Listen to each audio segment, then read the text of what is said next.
Վարչապետ Նիկոլ Փաշինյանի գլխավորությամբ տեղի է ունեցել խորհրդակցություն, որի ընթացքում քննարկվել են 2026-27 թվականների հարկաբյուջետային ու ծախսային շրջանակները։ Ֆինանսների նախարար Վահե Հովհաննիսյանը ներկայացրել է անվանական հնայի, հարկային եկամուտների, հարկաբյուջետային շրջանակի վերանայումները, տնտեսական աճի միտումները։ Անդրադարձ է կատարվել 2026-27 թվականների ծախսերին ըստ ուղղությունների, միջոցառումների։ Խորհրդակցության մասնակիցները քննարկում են ծավալել ներկայացված թեմաների շուրջ, դիտարկումներ եւ առաջարկություններ կատարել որոշ հարցերի վերաբերյալ։ Նիկոլ Փաշինյանն ընդգծել է պետական բյուջեի ծախսերն արդյունավետ եւ թիրախային կազմակերպելու անհրաժեշտությունը, ռազմավարական ծրագրերի իրականացումն ապահովելու կարեւորությունը։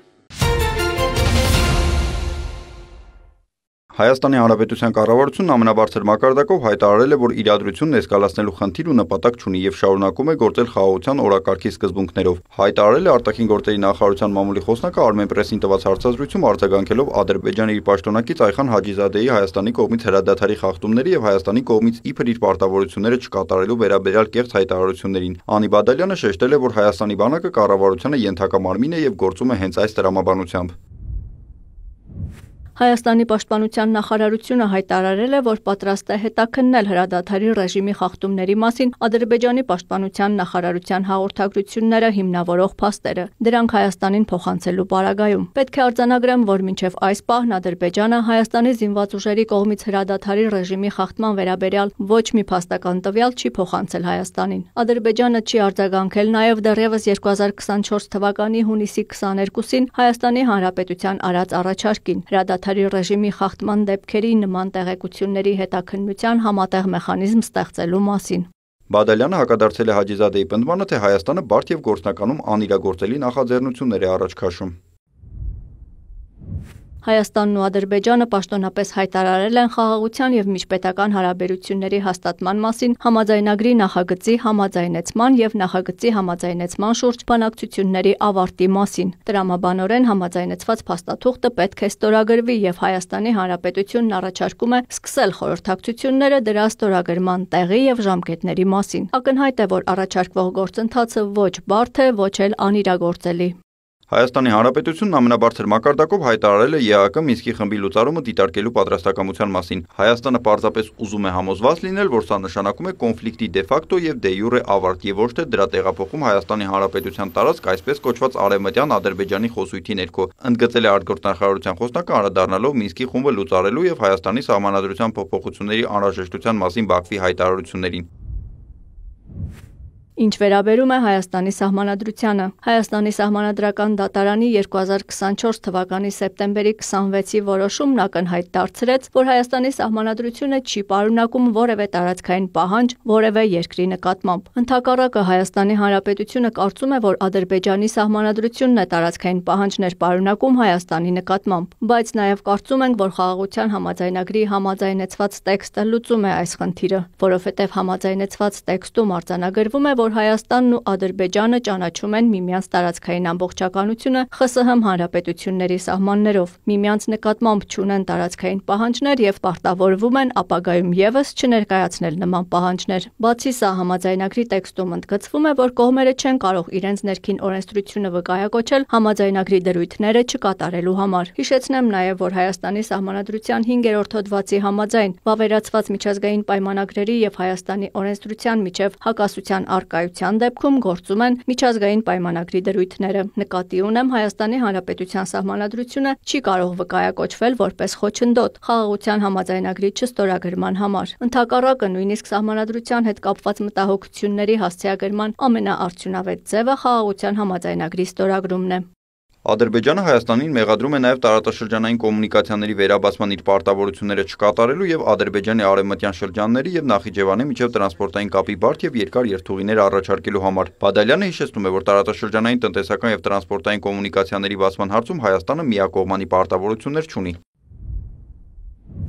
Ադրբեջանի արևմտյան շրջանների եւ Նախիջևանի միջև տրանսպորտային կապի առանձին օրակարգը մի մասն է տարածաշրջանային տրանսպորտային եւ տնտեսական կապերի ապաշրջափակման մեծ օրակարգի, որի մեջ մտնում է նաեւ Հայաստանի Հանրապետության ապաշրջափակումը։ Երկրորդը Հայաստանն առաջարկել է առաջին փուլով գործարկել Զանգելան, Մեղրի, Օրդուբադ, Երասխ երկաթուղային բեռնափոխադրումները։ Սա Զանգելանի եւ Օրդուբադի միջև հնարավոր ամենակարճ երկաթուղին է։ Ինչ մնում է ավտոճանապարհներին։ Մենք ունենք այն ճանապարհները, որոնք ունենք, եւ այն ռելիեֆը, որն ունենք, եւ մեզ մեղադրել լեռնային երկիր լինելու համար առնվազն լուրջ չէ։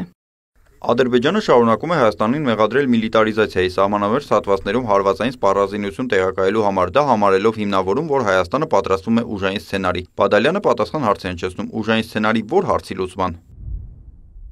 Հայաստանի Հանրապետության օրակարգում գտնվող որ հարցի լուծումն է, որ կարող է ենթադրել ուժային սցենար։ Նման մեկնաբանության տեղ կարող էր տալ միայն Հայաստանի ավելի քան 200 քառակուսի կիլոմետր օկուպացված տարածքների հարցը, որի մասին Հայաստանի Հանրապետությունը հստակ արտահայտվել է, որ այդ հարցը ուժային ճանապարհով լուծելու խնդիր չի դնում, որովհետև սահմանազատման գործընթացը եւ հիմա արդեն խաղաղության համաձայնագրի համաձայնեցված տեքստը այդ խնդիրը խաղաղ ճանապարհով լուծելու բոլոր հնարավորությունները ստեղծել են։ Հայաստանը ուժային մի սցենարի կարող է պատրաստվել դիմակայելու հնարավոր ագրեսիային, իսկ սա ցանկացած երկրի լեգիտիմ իրավունքն է, եւ սահմանամերձ հատվածներում Հայաստանի բոլոր քայլերը տեղավորվում են բացառապես պաշտպանական տրամաբանության մեջ։ Հայաստանի արտաքին քաղաքական գերատեսչության խոսնակը հիշեցրել է, որ դեռևս 2021 թվականին Հայաստանը հանդես է եկել սահմանային հատվածներից զորքերի հայելային հետքաշման մասին առաջարկով, ինչին Ադրբեջանը չի համաձայնել։ Հայաստանի Հանրապետությունը չի միլիտարիզացվում, այլ իրականացնում է բանակի կերպափոխման ռազմավարությունը, որը հրապարակային փաստաթուղթ է։ Եվս մեկ անգամ վերահաստատում եմ Հայաստանի Հանրապետության հավատարմությունը խաղաղության օրակարգին եւ կոչը Ադրբեջանին սկսել խորհրդակցություններ խաղաղության եւ միջպետական հարաբերությունների հաստատման մասին համաձայնագրի համաձայնեցված տեքստը ստորագրելու տեղի եւ ժամկետների մասին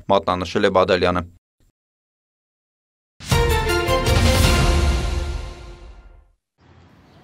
Ծննդավայր հասցեից Մոսկվայից հայրենիք տեղափոխվելու ներքին մղումը Միքայելն ունեցել է միշտ։ Իրականում ես իմ ողջ գիտակցական կյանքում եմ դա ցանկացել, Հայաստանում կարիերաս կառուցել, ապրել։ Մոսկվայաբնակ հայ երիտասարդի մեծ ցանկությունն իրականություն դարձավ շատ անսպասելի։ Հայաստանի բարձր տեխնոլոգիական արդյունաբերության նախարարության կողմից իրականացվող Ներուժ Սփյուռքի տեխնոլոգիական ստարտափների պետական ծրագիրը դարձավ լավ առիթ, որ Միքայելը նախ Հայաստան գա, ապա հանրայնացնի իր նորարարական տեխնոգաղափարը ու դրա իրագործման փուլ մտնի։ Նախորդ տարվա Ներուժի հաղթողներից է Միքայելը որպես լավագույն գաղափարի հեղինակ։ Մասնագիտությամբ նյութաբան երիտասարդը բժշկության մեջ նորամուծության է պատրաստվում։ Արյանանոթների, զարկերակների եւ այլ սնամեջ օրգանների համար նոր տեսակի ճկվող ստենտերի մշակմամբ է զբաղվում։ Ես առաջարկելու եմ ստենտի նոր տեսակ, որին հնարավոր կլինի նախապես ձև տալ եւ այն կակտիվանա օրգանիզմում անհրաժեշտ տեսքով, դիրքով։ Միքայելի հեղինակած ստենտերը կիրառելի կլինեն բարդ վիրահատությունների ժամանակ, երբ վնասված անոթները թեք են, խճճված ու բժիշկներն այդ դեպքում ստիպված են հիմա մի քանի ուղիղ ստենտ տեղադրել կամ բաց վիրահատության գնալ։ Ներուժ 5-ի հաղթողը ստացած դրամաշտորով մտադիր է մոտ 3 տարուց իր գաղափարն արդեն նյութականացնել վիրաբույժների նման իրավիճակների համար այլընտրանք առաջարկել ճկվող ստենտերը։ Իմ թիկունքում կան քիմիկներ, բիոֆիզիկներ, կարդիովիրաբույժներ, մասնագետներ տարբեր երկրներից՝ Ռուսաստանից, Հայաստանից, Իսպանիայից, Էստոնիայից, Իսրայելից։ Ներուժ Սփյուռքի տեխնոլոգիական ստարտափների ծրագիրն արդեն 5 տարի հնարավորությունների հարթակ է, որ աշխարհի ամենատարբեր հասցեներից նորարարական տեխնոմտածողության մասնագետները կամ թիմերը Հայաստան գան, փորձեն նյութականացնել իրենց գաղափարները դրամաշնորհների միջոցով, եթե մրցութային հանձնաժողովի կողմից հաղթող ճանաչվեն։ Ծրագիրն ունի 2 բաղադրիչ, հաղթողներին ընտրում են 2 անվանակարգում՝ գաղափարի փուլ, աճի փուլ, մրցանակակիրների եռյակով։ Ծրագրի բյուջեն կազմում է 90 միլիոն, որից 30 միլիոնը հատկացվելու է գաղափարի փուլում գտնվող ստարտափներին, իսկ 60 միլիոնը արդեն աճի փուլում գտնվող ստարտափներին։ Աճի փուլում գտնվող ստարտափների համար բաշխվածությունը համապատասխան դրամաշնորհային միջոցների առաջինից երրորդ հորիզոնականների համար համապատասխանաբար կազմելու է 30 միլիոն դրամ, 20 միլիոն դրամ եւ 10 միլիոն դրամ։ Իսկ գաղափարի փուլում գտնվող ստարտափների համար համապատասխանաբար 10 15 միլիոն, 10 միլիոն եւ 5 միլիոն դրամ։ IT մասնագետերի հայրենադարձությունը խթանող ստարտափ էկոհամակարգերի զարգացմանն ու երկրի սոցիալ-տնտեսական առաջընթացին միտված ծրագիրը մեկնարկից ի վեր յուրաքանչյուր տարի Հայաստան է հրավիրում մոտ 40 թիմի, հաղթող ընտրում 6-ին, բայց հնարավորությունը միջազգային հեղինակավոր աքսելերատորի կողմից կազմակերպվող 6-օրյա միջոցառումների մասնակցել, ծանոթանալ Հայաստանի բիզնես միջավայրին նոր կապեր ստեղծել բոլորինն է։ Ծրագրի շրջանակներում յուրաքանչյուր թիմից 2 անձի համար նախարարությունը հոգալու է բոլոր ծախսերը, այսինքն եւ փոխադրումը եւ այստեղ կեցության հարցերը հագեցած առօրյան մնում է մեր հայրենակիցներին լրացնել հայտ։ Ծրագրի 6-րդ փուլի հայտերն են հիմա արդեն ընդունվում։ Հայաստանը սպասում է նոր ներուժականներին, դիմել կարող են նորարարական ստարտափ գաղափար ունեցող այն սփյուռքահայերը, որոնք առնվազն 5 տարի բնակվում են Սփյուռքում օրինական հիմքով, այն թիմերը, որոնց անդամների առնվազն կեսը սփյուռքահային, դարձյալ օրինական հիմքով այնտեղ առնվազն 5 տարի բնակվող ու այն հայրենադարձները, որոնք 5 տարի ապրել են Սփյուռքում եւ Հայաստան են եկել վերջին կես տարում։ Ներուժ 6-ը նորություն ունի 6-օրյա միջոցառումներից բացի հաղթող 6-յակի հետ միջազգային աքսելերատորը եւս 1 ամիս կշարունակի գործակցությունը կաջակցի։ Կարմիր երկար ժապավեն է կապել, դեղին մազերով տիկնիկին հետ է վերցրել, բժշկուհուն պետք է ցույց տա։ Մատներն արդեն այնքան ճկուն են շարժվում, որ տիկնիկներ է պատրաստում Մարետան։ Մեծ տիկնիկ սարքեն տելերով, դեղին գույնը մազերով, սնում համբուրտեսլայ երեխաներ առողջ լինեն,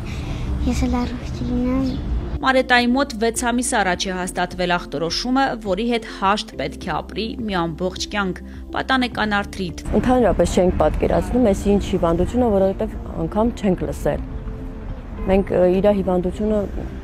որպես վիրուսային ենք պատկերացրել։ Հիվանդության առաջացման պատճառներն անհայտ են, կարող է ի հայտ գալ մինչև 18 տարեկանը յուրաքանչյուր երեխայի մոտ։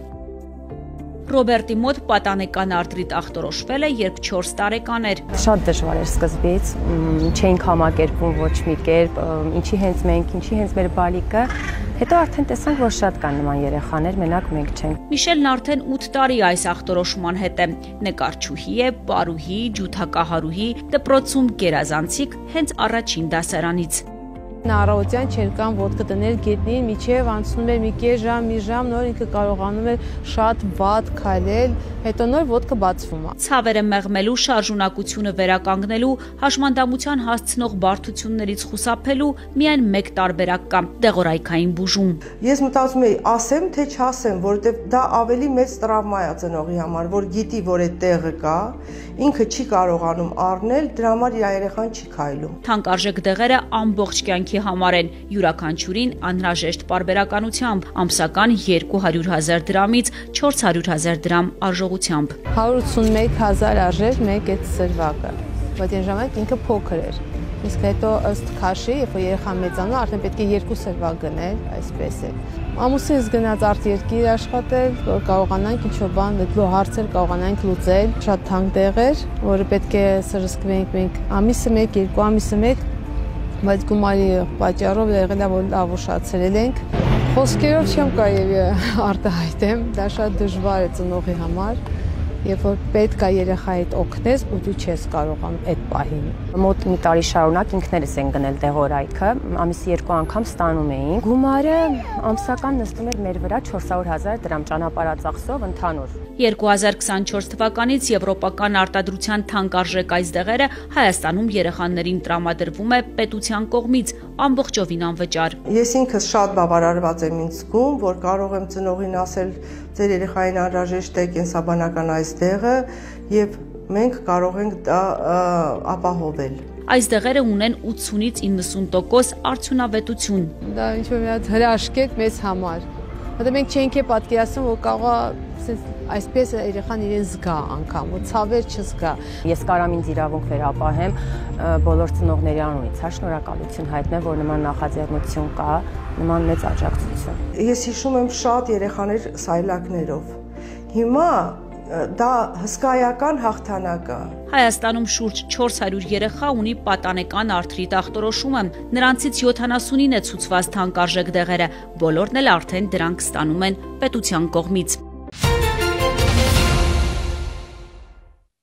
Մեծ Բրիտանիայի եւ Ադրբեջանի արտգործնախարարները հեռախոսազրույց են ունեցել։ Ջեյհուն Բայրամովը եւ Դեյվիդ Լեմին քննարկել են երկկողմ հարաբերությունները, տարածաշրջանում իրավիճակը, նաեւ Հայաստանի եւ Ադրբեջանի միջև խաղաղության գործընթացները։ Բայրամովը հիշեցրել է, որ Երևանը եւ Բաքուն վերջնականացրել են խաղաղության համաձայնագրի տեքստը։ Նա հերթական անգամ հայտարարել է, թե փաստաթուղթը ստորագրելու համար անհրաժեշտ է, որ Հայաստանը փոխի սահմանադրությունը, հրաժարվի Ադրբեջանի նկատմամբ իբր ունեցած տարածքային պահանջներից։ Նախարարը նաեւ ընդգծել է ԵԱՀԿ Մինսկի խմբի լուծարման կարևորությունը։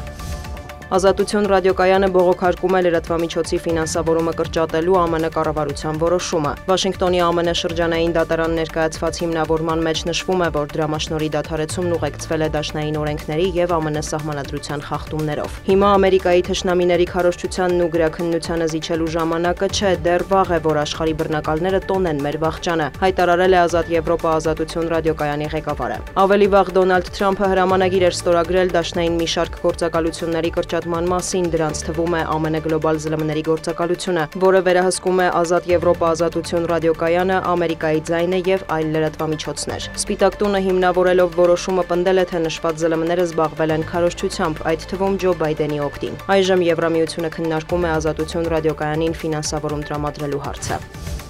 Գազայի հատվածում ռազմական գործողությունների վերսկսման եւ հարյուրավոր զոհերի մասին տեղեկությունների ֆոնին Իսրայելի վարչապետը դիմել է Համասին։ Սա միայն սկիզբն է, բանակցությունները շարունակվելու են կրակի ներքո։ Բենյամին Նեթանյահուի խոսքով հրադադարի առաջին փուլի ավարտից հետո Ցահալը հարվածներ չէր հասցնում պաղեստինյան շարժմանը, հույսով, որ Համասը կվերանայի իր մոտեցումները։ Մենք ցանկանում էինք երկարաձգել հրադադարը, բայց ոչ մի գերի չստացանք, ասել է վարչապետը։ Նեթանյահուն կոչ է արել Գազայի հատվածի բնակիչներին խուսափել Համասի հետ ցանկացած շփումից եւ հեռանալ անվտանգ շրջաններ։ Նա նաեւ շնորհակալություն է հայտնել Վաշինգտոնին Իսրայելին աջակցելու համար։ Իսրայելը պայքարելու է եւ հաղթելու է, շեշտել է նա։ Գերմանիայի արտաքին գործերի նախարարն աղետ է որակել Գազայի հատվածում ռազմական գործողությունների վերսկսումը։ Այժմ պատանդների ճակատագիրը Իսրայելում, Գազայի հատվածում եւ ամբողջ մերձավոր արևելքում մարդկանց ապագան կրկին մազից է կախված։ Կոչ եմ անում բոլորին հարգել միջազգային մարդասիրական իրավունքը եւ վերադառնալ բանակցությունների սեղանի շուրջ, նշել է Անալենա Բերբոքը։ Իսրայելում բողոքի ցույցեր են սկսվել, հազարավոր իսրայելցիներ քննադատում են Բենյամին Նեթանյահուի վարած քաղաքականությունը եւ հրադադարը խախտելու որոշումը։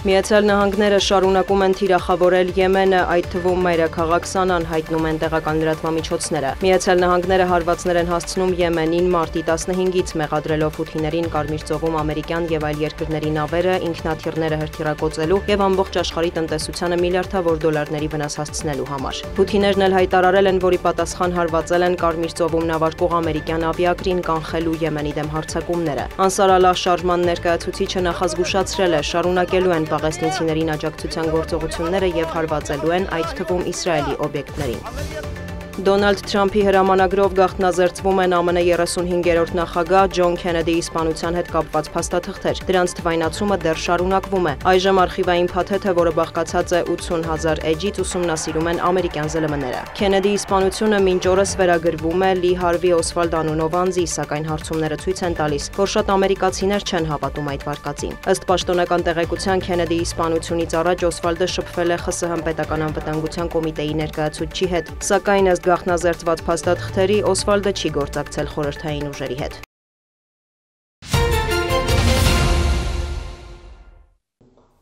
Մի բուռ հող, Աստվածաշունչ, 100 տարվա պատմություն ունեցող մի կարպետ ու աշակերտներից մի տիկնիկ։ Արցախից Սյունիք Անի Գալուստյանը ամենաթանկ իրերն է բերել։ Սրանք 2023-ի սեպտեմբերի հայտնի իրադարձությունների կապոցներում պատվավոր տեղ են զբաղեցրել։ Եթե մենք խոսում ենք տեխնիկայի մասին, շորերի մասին, Փառք Աստծո աշխատելով էլ կկարողանանք առնել ու կկարողանանք ապրել։ Բայց այս իրերը ինձ համար անգին են, որը երևի միջև մահ, նաև միջև իմ սերունդներս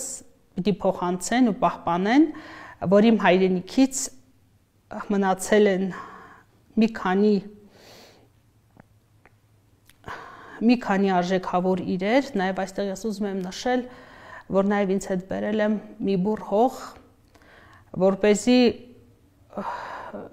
ամեն օր բացելով, ամեն օր ես հույսով սպասում եմ, որ մի օր ես վերադառնալու եմ Արցախ։ Այս իրերը յուրահատուկ կամուրջ են նախկին ու ներկա կյանքի միջև։ Տատի օժիտով Անին քաջարանում Արցախի շունչն ու ոգին է պահում։ Տատիկս լինելով Եսայի Հասան Ջալալյաններից իր տատը Այս կարպետը գործում է եւ ամենահետաքրքիրը այն է, որ գործվեց տանը կարպետը եւ գործվեց ամիսների ընթացքում եւ մաքուր բուրդ է, այդ էլ կարող եմ շեշտել, դա ձեռքի աշխատանք է, իր տատիկի, իր մոր ձեռքի աշխատանք է, ամիսների ընթացքում գործվեց, որպեսզի տատիս օժիտ տային։ Դրա համար է ինձ համար այդ կարևոր, որ իմ նախնիների մատներն են այս կարպետի վրա եւ իմ նախնիների շունչն է այս կարպետի վրա ու գույների համադրությունը նույնպես ընտրված է իմ տատիկի մոր եւ տատիկի ճաշակով, նրանք էլ այս գույները համադրել։ Ստեփանակերտում է ծնվել, մեծացել, ամուսնացել, այնտեղ 14 տարի հայոց պատմություն դասավանդել։ Այժմ ընտանիքով հաստատվել է Քաջարանում։ Վարձու բնակարանում են ապրում, որի պայմաններն այնքան էլ բարվոք չեն, բայց չի բողոքում, ասում է, կարևորը գլխներին տանիք կա։ Սյունիքյան կյանքից դժգոհ չէ, հասցրել է ընկերներ ձեռք բերել ու սիրած աշխատանք գտնել։ Ես Սյունիքը համարում եմ իմ երկրորդ հայրենիքը, այնքան եմ հարմարվել, ինտեգրվել միջավայրին, որ սիրով երկու տեղ աշխատում եմ, սիրով աշակերտների հետ կազմակերպում եմ տարբեր խմբակներ, այցելում ենք տարբեր միջոցառումների, կազմակերպում եմ տարբեր միջոցառումներ եւ ինտեգրված կարողանում եմ ապրել։ Արդյունաբերական քաղաքում երկու աշխատավայր ունի, բայց արհեստագործական ուսումնարանն ավելի հոգեհարազատ է։ Տանը պայմաններ չունենալու պատճառով այստեղ է պահում ջերմ հիշողություններ արթնացնող իրերի մի մասը։ Այս հաստատությունում նաև հասարակագիտություն է դասավանդում։ Յուրաքանչյուր հայ պետք է իմանա իր սեփական ժողովրդի պատմությունը, պետք է կարողանա հասկանա, որ միայն միասնության մեջ է մարդ հասնում ամեն ինչի։ Իմ առարկայի միջոցով ես փորձում եմ նաև իմ ապրած, օրինակ, որ 9 ամսվա բլոկադան, որ մենք ապրել ենք, նաև մեր բռնի տեղահանությունը, փորձում եմ իրական աչքերով նրանց բացատրել եւ իմ օրինակով նրանց ամեն ինչ ցույց տալ։ Անցյալը մոռանալ չի կարող, բայց եւ չի սիրում տրտնջալ մեր հերոսը։ Ապագայի հետ կապված մեծ ծրագրեր ունի։ Թուլանալ չի կարող, ասում է, հայ կինը պայքարող ու արարող է։ Պետության զարգացման գործում նրանց դերն անգնահատելի է։ Ընդհանրապես կինը պիտի ամենուր լինի, պիտի մի քիչ խոհանոցում լինի, մի քիչ աշխատանքում, մի քիչ տանը, բայց կինը պիտի միշտ աշխատի։ Միշտ պետք է կինը միշտ արարող լինի, պետք է կինը միշտ ստեղծագործող լինի։ Մեր հայ կանայք շատ ուժեղ են, քանի որ դարերի վեր մենք գիտենք մեր հայ կնոջ կերպարը, եւ մեր հայ կանանց ես այս միամսյակի շրջանակներում ցանկանում եմ ամենակարևորը առողջություն, խաղաղություն եւ թող գարունները նրանց կյանքից երբեք չպակասեն։ Չնայած ընտանիքի անդամները կարիքից ելնելով այս պահին այստեղ, այնտեղ եւ ամենուր են, այնուամենայնիվ Արցախից հետո միայն Սյունիքում է իրեն լիարժեք զգում։ Առայժմ Անի Գալուստյանի նպատակները միայն հանքագործների քաղաքի հետ են կապված։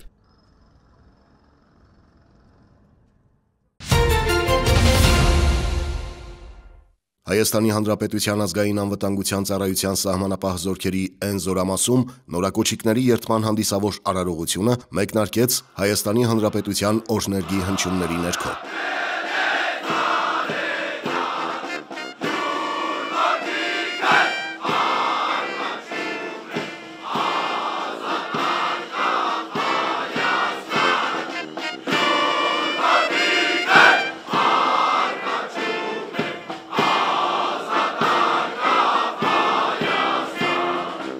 Միջոցառմանը ներկա էին Հայաստանի Հանրապետության ազգային անվտանգության ծառայության սահմանապահ զորքերի ղեկավարությունը հրամանատար գնդապետ Էդգար Հունանյանի գլխավորությամբ։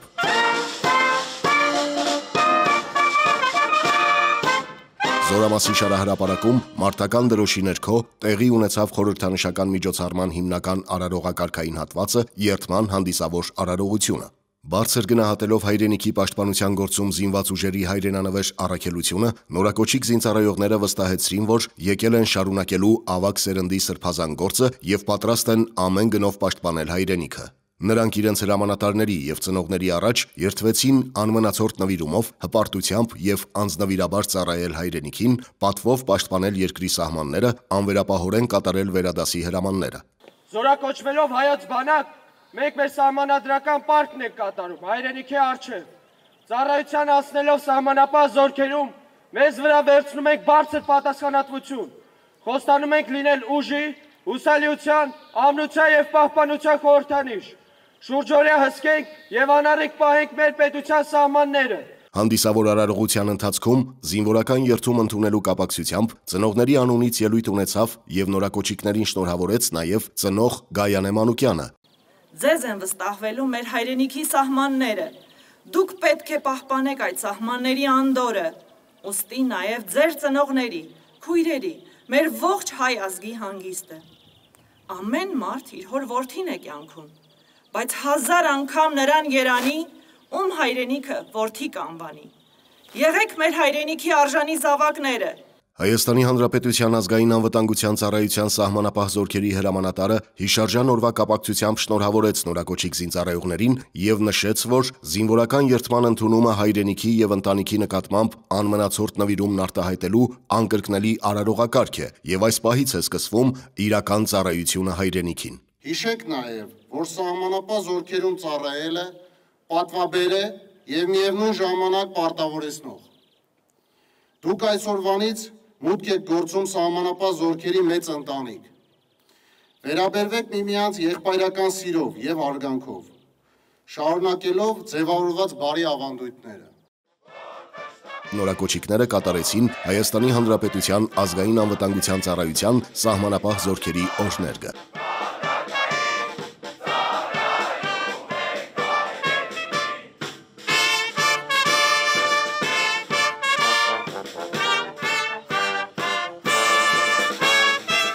Երթման հանդիսավոր արարողությունը եզրափակվեց նվագախմբի ուղեկցությամբ նորակոչիկների շարային քայլերով։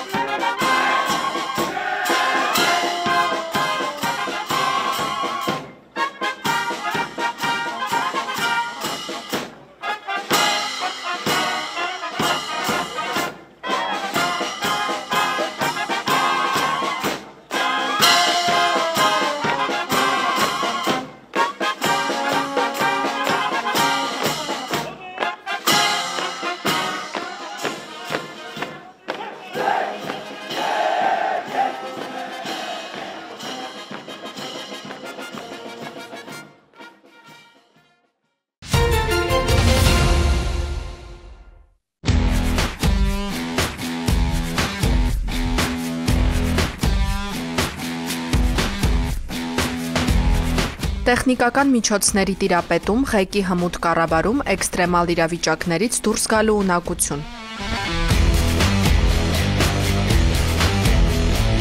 Ներքին գործերի նախարարության պարեկային ծառայողները կատարելագործում են մեքենա վարելու հմտությունները։ Այդ համատեքստում պարեկային ծառայողների համար անցկացվել են վարժանքներ։ Ներքին գործերի նախարարության կրթահամալիրում ստացած գիտելիքները ժամանակ առ ժամանակ կատարելագործելու կարիք է լինում։ Համագործակցում եմ 2021 թվականից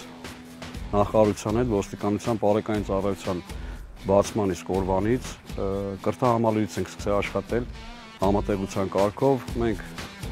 սովորացնում ենք պարեկներին, պարեկային ծառայողներին հմուտ ավտովարում եւ սովորացնում ենք հիմնականում էքստրեմալ պայմաններում եւ հակավթարային իրավիճակներից ոնց են դուրս գալի։ Գործնական վարժանքների ընթացքում հաշվի են առնվում տարբեր եղանակային պայմանները եւ ռելիեֆային առանձնահատկությունները։